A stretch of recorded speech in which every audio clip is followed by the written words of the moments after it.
At ayan po mga ka-crypto, nakikita po natin dito ay ang ating kasalukuyang nagaganap na community poll.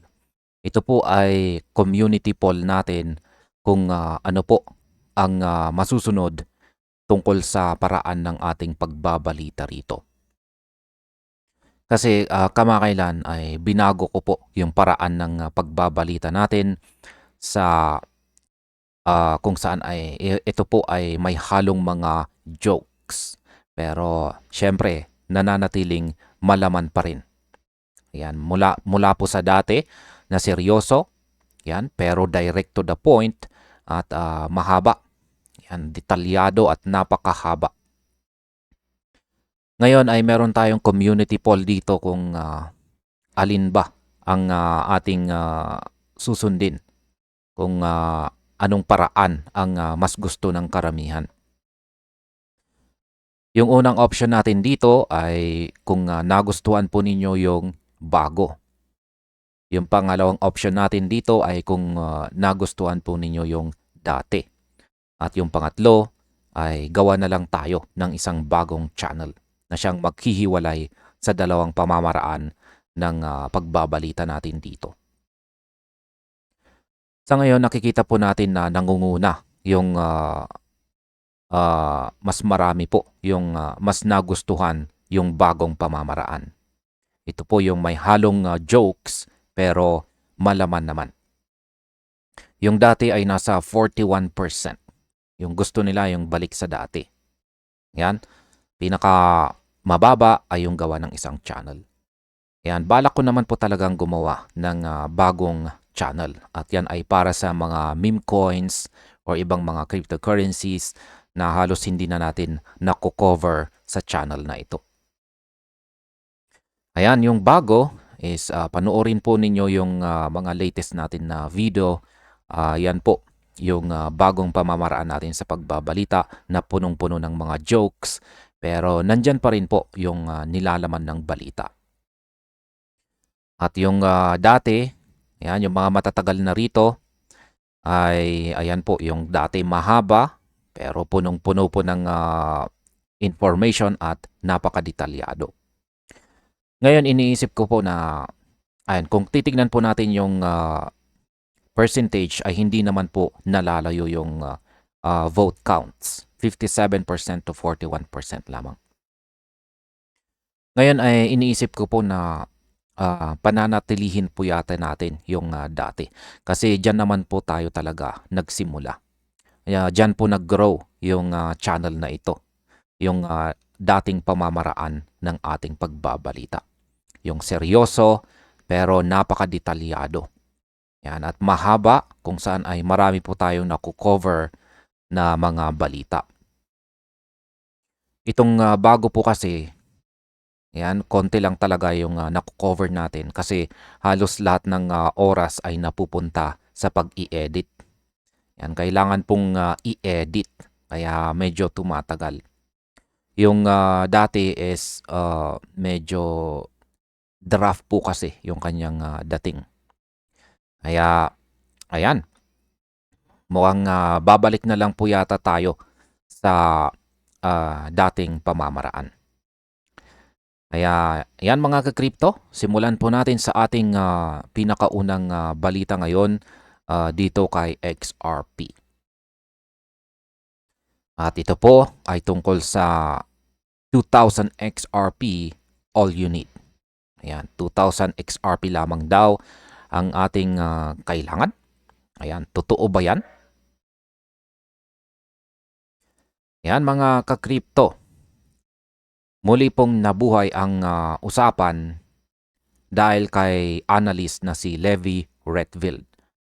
At ito po ay dahil sa isang nakakagulat na metric na kanyang ibinahagi tungkol kay XRP. Hindi po niya tinignan ang presyo. Hindi niya tinignan ang hype, kundi ang distribution ng wallet ownership. Sa madaling salita ay sinusukat po niya kung gaano ka-rare or bihira ang bilang, yan, kung ilan ang bilang ng mga holder. Kaya dito po pumasok ang tanong na bumabagabag sa marami. Kung saan ay sapat na ba ang 2,000 na XRP? Habang mas dumarami po ang adoption ng XRP, mas nagiging mahalaga ang positioning kaysa sa prediction lamang.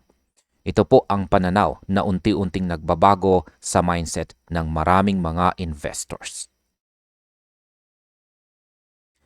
At ayan, bakit nga ba nagiging mahalaga ang wallet distribution sa ecosystem ng XRP? Ipinaliwanag po dito ni Levi Redfield na ang distribution ng XRP ay hindi po pantay. Napakaraming wallet daw ang may maliliit na holdings. Ibig sabihin nito kahit moderate accumulation lang, pwede ka nang mapabilang sa mas mataas na percentile. Sa blockchain analytics, malagang sukatan po o metric ang ganitong data dahil ipinapakita nito ang scarcity ng token. Habang tumataas po ang adoption, mas maraming bagong wallet ang pumapasok sa ecosystem. Kapag nangyari ito, ang mga wallet na may mas malaking holdings ay nagiging mas bihira. Para po itong digital land ownership. Habang dumarami ang mga tao, mas nagiging mahalaga ang hawak mong lupa. Kaya sa ganitong konteksto, nagiging strategic asset positioning itong si XRP. Ngayon ay ano po ba ang kailangan para mapasama sa top 10% ng mga XRP holders? Ayan. Ayon po rito kay Levi Redfield, may malinaw na numero na nagsisilbing entry gate sa elite percentile. Ayan, sinabi niya na kung may hawak kang 2,301 na XRP, automatiko kang mapapasama sa top 10% ng lahat ng mga XRP holders sa buong mundo. Hindi po ito speculation. Ito ay data-based ranking. Para sa marami pong mga retail investors, tila maliit ang numerong ito kumpara sa ibang mga crypto whales. Ngunit sa distribution reality ng XRP, napakalaki na po nito. Ibig sabihin, mayroon kang halos 2,000 XRP nasa position ka na, kung saan ay mas mataas kaysa sa majority ng network participants. Ito po ang siyang nagiging eye-opener para sa maraming mga long-term believers. Ngayon ay gaano po kalayo ang pagitan ng top 5% at saka top 1% holders? Mas lalo pang pinalalim ni Levi ang analysis ng ipinakita po niya ang susunod na tiers ng ownership. Para masama po sa top 5%, kailangan po natin ng humigit kumulang 8,000 XRP. Kapag umabot ka naman sa 10,000 na XRP, pasok ka na sa top 4%. Ngunit ang pinakamataas na level ay ang top 1%, kung saan kailangan mo ng halos 47,999 XRP. Malaki po ang agwat sa level na ito. Ipinapakita nito kung gaano po ka-concentrated ang higher tier holdings sa ecosystem. Ngunit ayon po kay Levi, marami po sa thresholds na ito ay posibleng maabot sa long-term accumulation strategy. Hindi kailangang instant millionaire move, kundi consistent, disciplined buying. Yan. Ngayon ay bakit naman po itinuturing na napakahalagang benchmark ang 2,301 na XRP? Binanggit po ni Levi Redfield dito na ang numerong ito ay napakahalaga. At bakit? Dahil ang pagiging top 10% holder ay nangangahulugan ng statistically scarce positioning. Sa traditional finance comparisons, madalas ang top percentile holders ay may mataas na net worth standing. Hindi po nito sinasabing automatic kang yayaman kapag kapag meron kang ganitong dami ng XRP. Ngunit ipinapakita nito ang comparative advantage mo sa ecosystem. Kapag lumawak pa ang global adoption ng XRP, ang mga wallet na nasa ganitong percentile ay posibleng mas maging valuable or mahalaga sa network dynamics. Ito po ang dahilan kung bakit maraming investors ang nagiging obsessed sa accumulation milestone na ito. Paano naman po naaapektuhan ng adoption ang rarity ng XRP holdings? Ayan, habang patuloy po na tinatanggap sa XRP sa financial ecosystem, mas dumarami ang wallets na pumapasok sa network. Sa bawat bagong investor, nagbabago po ang distribution landscape. Kapag dumarami po ang participants, natural na tumataas ang exclusivity ng high balance wallets. Parang limited edition collectible item po yan. Yan, kapag mas maraming gustong bumili, mas nagiging mahalaga ang existing supply. Ang ganito pong scenario ay nagbibigay ng long-term scarcity effect kay XRP. Hindi po agad makikita ang epekto nito sa presyo, ngunit mahalaga ito sa strategic positioning ng mga holders. Ito po ang dahilan kung bakit ang mga patient investors ay mas nakatuon sa accumulation kaysa short-term trading excitement. Ngayon ay mas mahalaga ba ang positioning kaysa sa price prediction? Isang malaking punto po sa analysis ni Levy ay hindi po siya nagbigay ng price target. Sa halip, nagbigay po siya ng framework kung paano pa mag-isip ang mga investors. Ang percentile ranking ay nagpapakita kung nasaan ka ngayon sa network structure. Hindi po nito ginagarantiya ang future returns. Ngunit ipinapakita nito kung gaano ka kahanda sa posibleng expansion ng ecosystem. Para po sa maraming mga hodlers, ang tunay na laban ay hindi kung kailan papasok sa market, kundi kung gaano katagal kayang manatili. Kaya sa kasaysayan po ng crypto, ang disiplina at saka time exposure ay kadalasang mas malaga kaysa perfect entry timing. Ito po ang strategic mindset na gustong ipakita ng analysis dito. At ayan, bilang panghuli, ay ito naman po ang aking masasabi tungkol dito. Ayan, ang aking hindi po pala panghuli. Ito po pala ay ang aking opinyon tungkol sa balitang ito kasi meron pa tayong kasunod na mga balita maliban dito.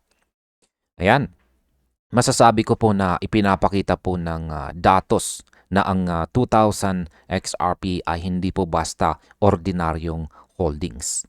Hindi man ito garantiya ng financial freedom, ipinapakita po ng distribution metrics na maaari itong magbigay ng strong positioning sa ecosystem. Ang mahalagang aral po dito ay hindi po palaging presyo ang sukatan ng value. Minsan ang tunay na laban ay kung gaano ka kaaga at gaano ka ka-consistent sa accumulation. Para po sa maraming investors, ang paghawak or pag-hold kay XRP ay parang pagtatanim ng asset na lumalago kasabay ng adoption.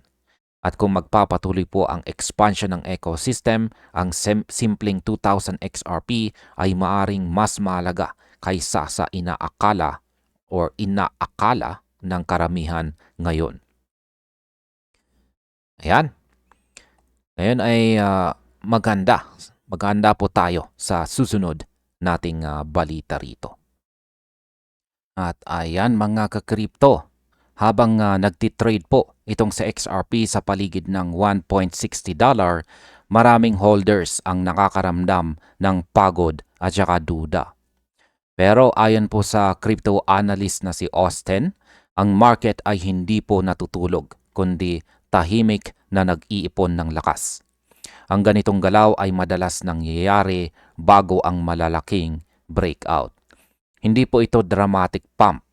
Hindi po ito hype-driven rally, kundi isang structured build-up ng demand pressure. Kaya para po sa atin bilang mga traders at investors, ang ganitong phase ay kadalasang pinakamahirap tiisin. Dahil mukhang wala pong nangyayari, pero sa ilalim po ng surface, nagaganap ang tunay na laban ng supply at saka demand. At ayan, bakit nga ba mahalaga ang matagal na sideways movement nitong si XRP? Sa mga nakaraang mga buwan, parang nakakulong po sa XRP sa makitid na trading range. Para sa marami, nakakabigo po talaga ito. Ngunit sa technical analysis, ang prolonged consolidation ay may mahalagang role.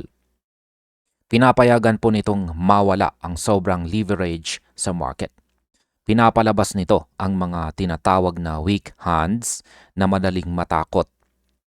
Kapag nangyari ito, ang natitira ay mas matibay na foundation ng mga buyers. Importante rin na hindi nagkaroon ng structural collapse sa XRP sa mga panahong ito. Sa halip na tuluyang bumagsak, patuloy po siyang kumakapit sa demand zones. Ang ganitong behavior ay nagpapakita na ang mga sellers ay unti-unti nang nawawalan ng kontrol. At kapag nangyari po ito, kadalasang sumusunod ang malakas na directional move.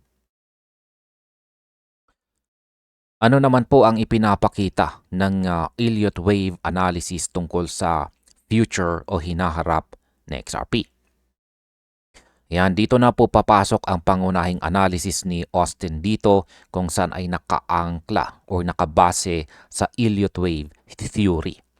Ito ay isang method na sinusubaybayan ang market cycles batay po sa collective psychology ng mga investors.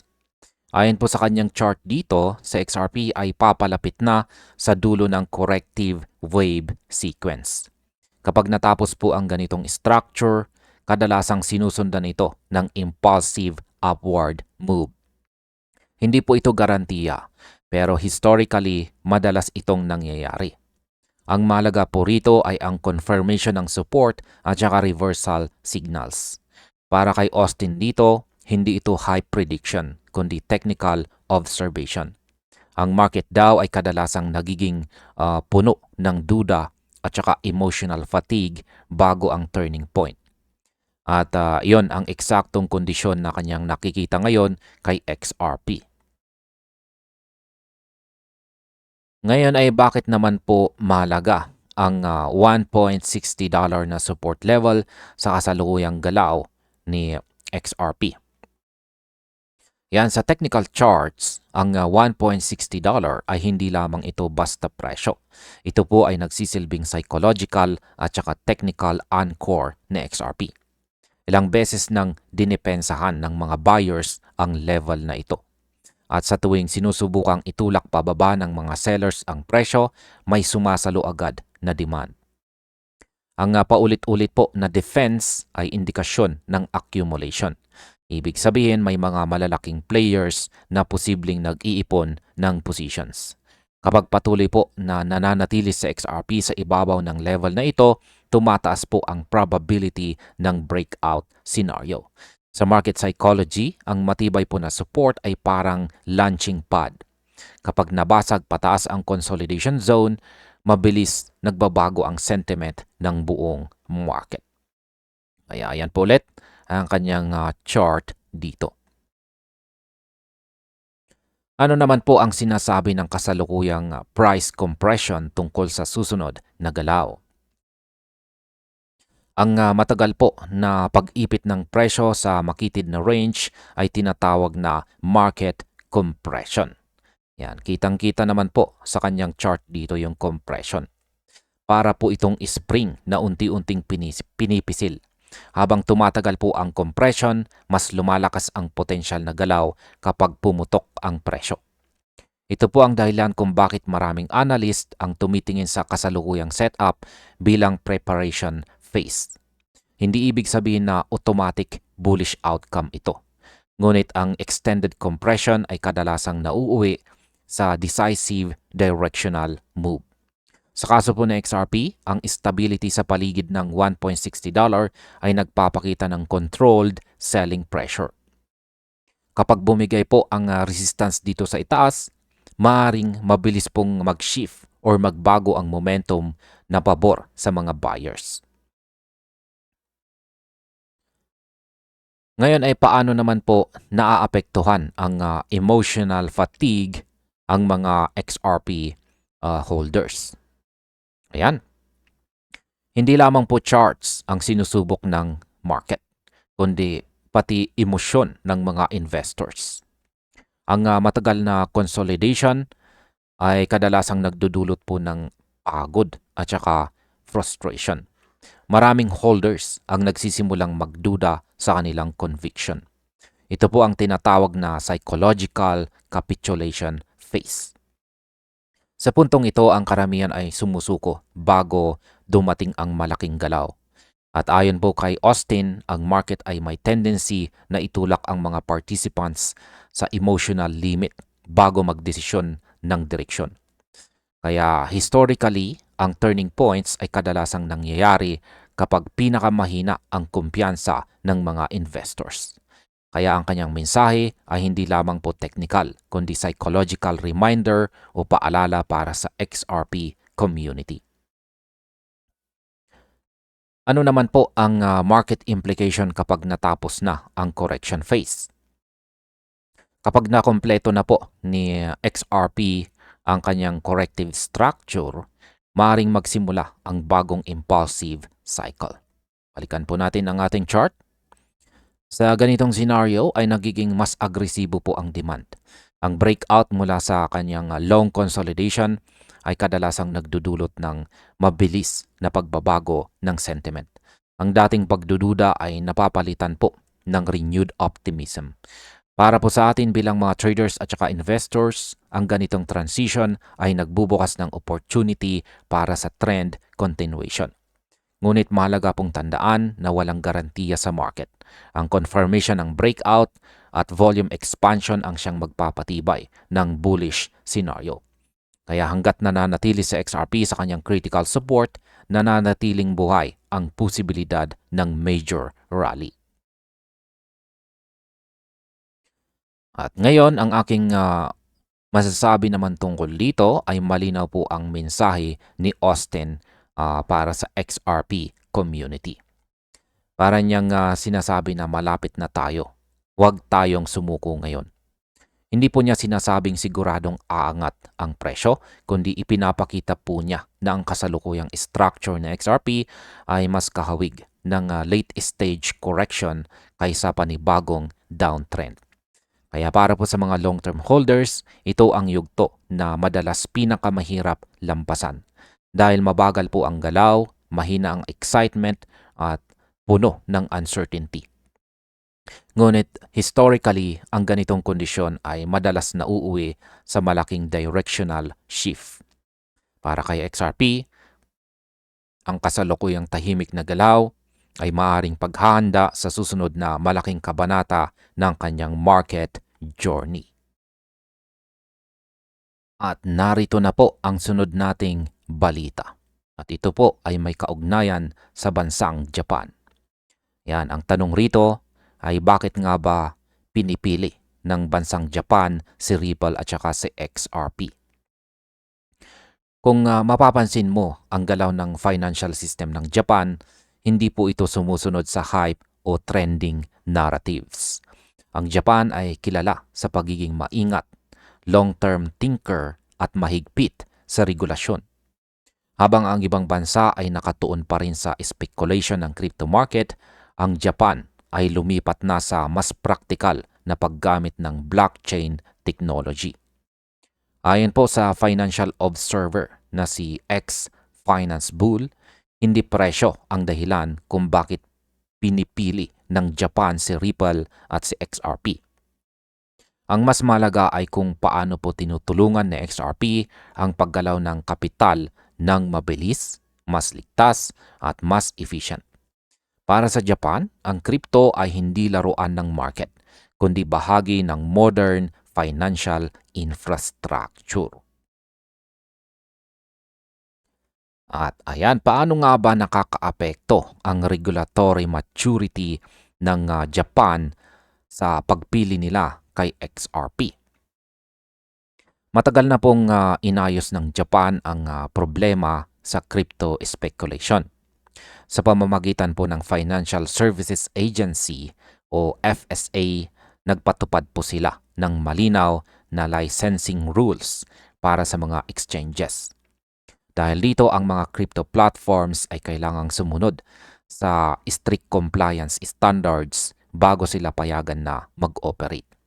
Ang ganitong kalinawan sa regulation ay nagbibigay po ng kumpiyansa sa mga bangko at saka institutional investors. Sali po na mag-focus sa risk control lamang, nagagawa nilang pagtuunan ang practical blockchain applications.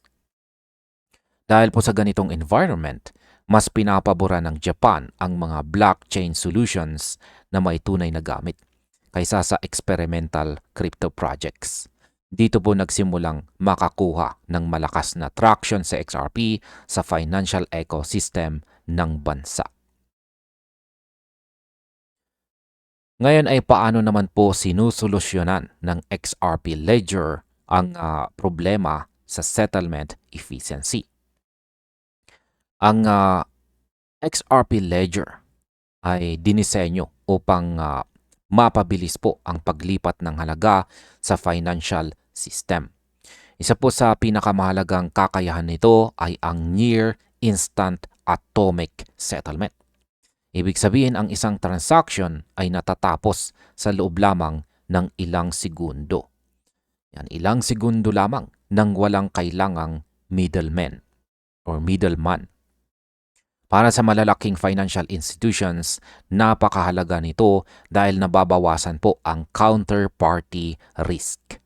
Sa traditional systems, ang pag-clear ng transactions ay tumatagal ng ilang araw. Dahil dito, maraming kapital ang natatali at hindi agad nagagamit. Ngunit kapag sa XRP ang ginamit, halos agad natatapos ang mga proseso. Dahil dito, mas mabilis maibabalik sa market ang kapital at mas nagiging efficient po ang paggamit ng pondo ng mga institutions. Ngayon ay bakit naman po mahalaga ang compliance features ng XRP Ledger para sa Japan? Kilalang kilala ang Japan sa pagiging istrikto pagdating sa financial oversight. Kaya ang anumang technology na papasok sa kanilang sistema ay kailangang predictable at saka kontrolado. Ang XRP Ledger ay may programmable issuance models na kayang gumana sa loob ng regulatory frameworks. Ito ay nagbibigay daan sa mga bangko upang maglabas ng digital assets ng sumusunod sa batas. Ang ganitong design ay kabaligtaran ng ibang blockchain networks na nakatuon sa open experimentation. Para po sa mga regulators ng Japan, ang stability at saka transparency ay mas mahalaga kaysa innovation na walang control. Dahil dito, mas madaling na-integrate ang Ripple technology sa existing financial infrastructure ng bansa. Gaano naman po kahalaga ang partnership ni Ripple at SBI Holdings sa Japan?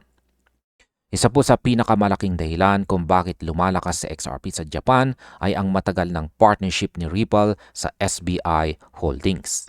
Ang SBI ay isa po sa pinakamalalaking financial groups sa bansa at matagal nang gumagamit ng Ripple solutions sa kanilang ecosystem. Para sa SBI, hindi investment speculation ang blockchain, kundi operational infrastructure. Sa loob ng maraming taon, pinagsama po nila ang regulatory engagement at saka real-world implementation ng Ripple technology. Ang ganitong partnership ay nagpapakita ng institutional confidence. Hindi po ito nakabase sa market cycle o presyo. Nakabase ito sa functionality at efficiency na naibibigay ni XRP sa kanilang financial services network. Ngayon, bakit mas pinipili ng Japan ang infrastructure kaysa market hype? Ayon po kay X-Finance Bull, ang regulated financial flows ay hindi naghihintay ng retail enthusiasm. Ang mga institution ay gumagamit lamang ng technology kapag ito ay efficient, compliant at saka reliable. Kahit pa volatile ang crypto market, hindi po naaapektuhan ang long-term strategy ng Japan. Para sa kanila, ang adoption ay nakabatay sa system upgrade at hindi po sa speculation. Ang ganitong pananaw ay nagpapakita kung bakit patuloy ang integration ng Ripple sa financial sector ng bansa. Hindi po ito instant movement. kundi gradual infrastructure development. Sa ganitong proseso, mas matatag ang foundation ng adoption ng XRP sa Japan. Ngayon, ano po ba ang posibleng market impact ng institutional adoption ng Japan kay XRP? Kapag ang isang bansang tulad ng Japan ay nag-adapt ng blockchain infrastructure, malaki po ang epekto nito sa global market sentiment.